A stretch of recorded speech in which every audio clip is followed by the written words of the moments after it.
We have already become one, so how can I say anything? But I have just said that we are one, so how can I not be saying something? P.38-39 I noted below this quote that everything is the same and different. 1. Makes sense in my mind, but again, not verbal sense. However, it is comforting. Chuang Tzu brings this paragraph to a close with, better not to move, but to let things be. P. 39. He believes what he had said makes 2 and plus the original 1 make 3. He goes on to say that if we can get 3 from moving from non-being to being, how far can we move if we move from being to being? All of this is hard to make sense of, and Chuang Tzu seems to dumb it down for us at the end. Trying to solve this confusion makes us feel uneasy, so he suggests let it be. In Orwell's 1984, the party of Big Brother insists that 2 plus 2 equal 5. This is a set truth that one is supposed to not question. Even though this appears as a negative reality, and it seems ridiculous, it is a reality for the characters in the book. But could 2 plus 2 equal 5? Questioning truths helps us eliminate them. Chuang Tzu seems to question every statement he makes, and then tells us to let it be. If we do let it be, and somehow soak it up, we immediately feel tranquil. The minute we try to make sense of it, our minds spin. This quote is effective because it seems to touch the core of Taoism, and then shows that the spirit of Taoism is not knowing. To explain that statement is hard, it is what I feel, but I will try for the sake of this journal. We are one already. This seems like a shocking statement to any Westerner studying Eastern philosophy who is in the mindset that we are not one, but we are pursuing oneness. Instead of elaborating on that statement, Chuang Tzu exclaims that how can he say anything if the world is one? This is a shocking statement for someone reading Chuang Tzu who sees that the author feels like he might not need to say anything.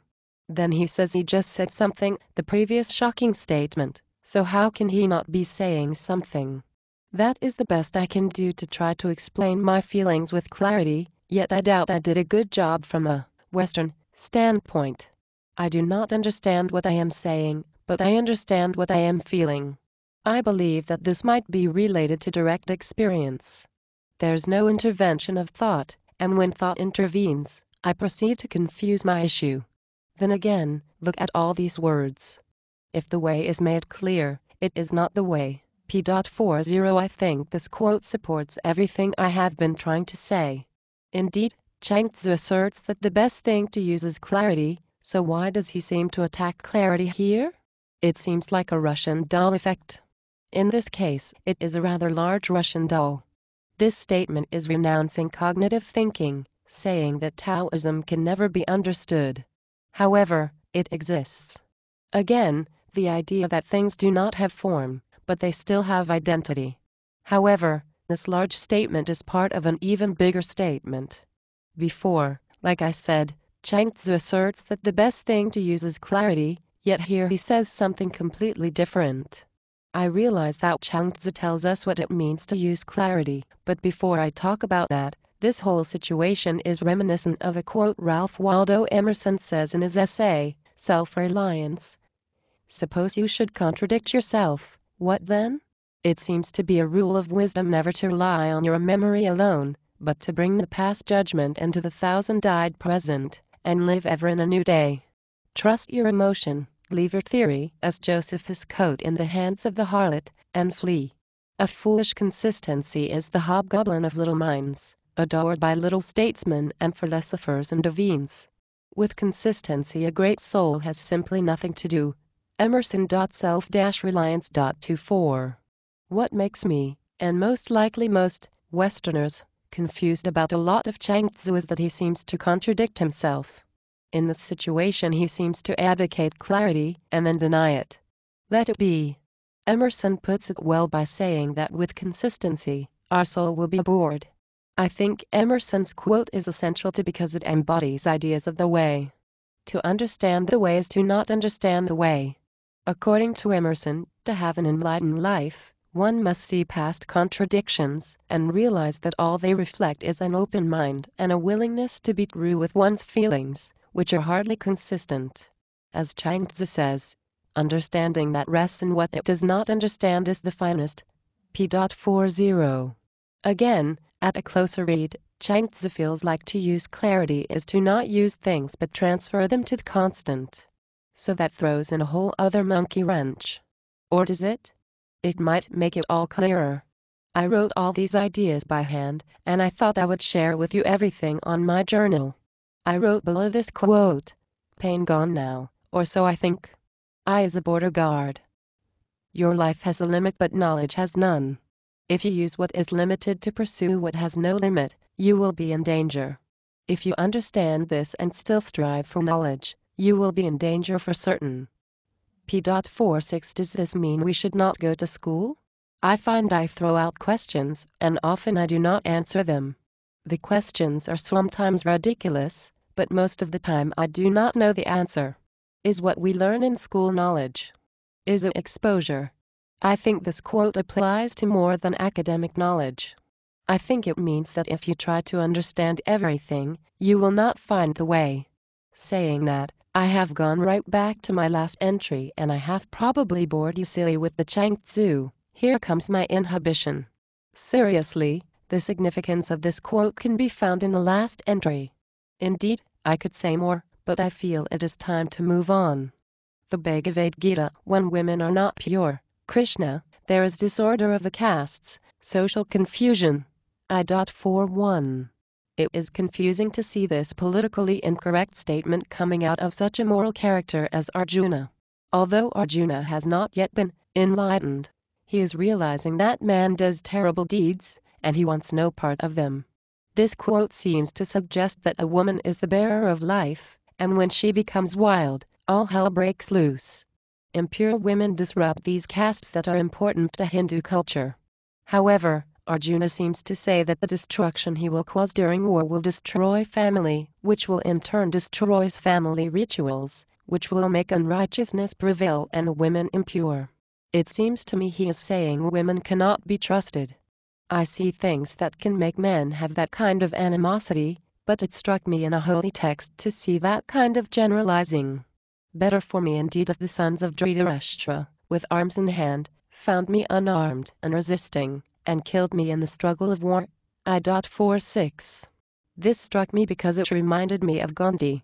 His view of nonviolent protest seems to be embodied in this quote. There's not much more to say about it than that. Once this lifeless dejection, Arjuna, in this hour, the hour of trial. Strong men know not despair, Arjuna, for this wins neither heaven nor earth. II.2. I do not know exactly what this quote means. I wonder when Krishna says, strong men, does he mean enlightened men? I am assuming he does.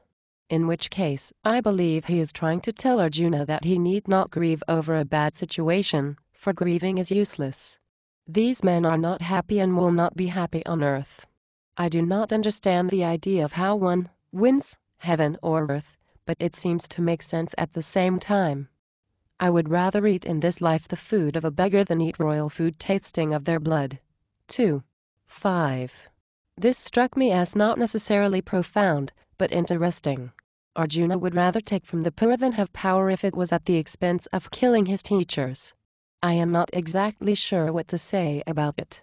Arjuna is moral, but both activities are pretty terrible.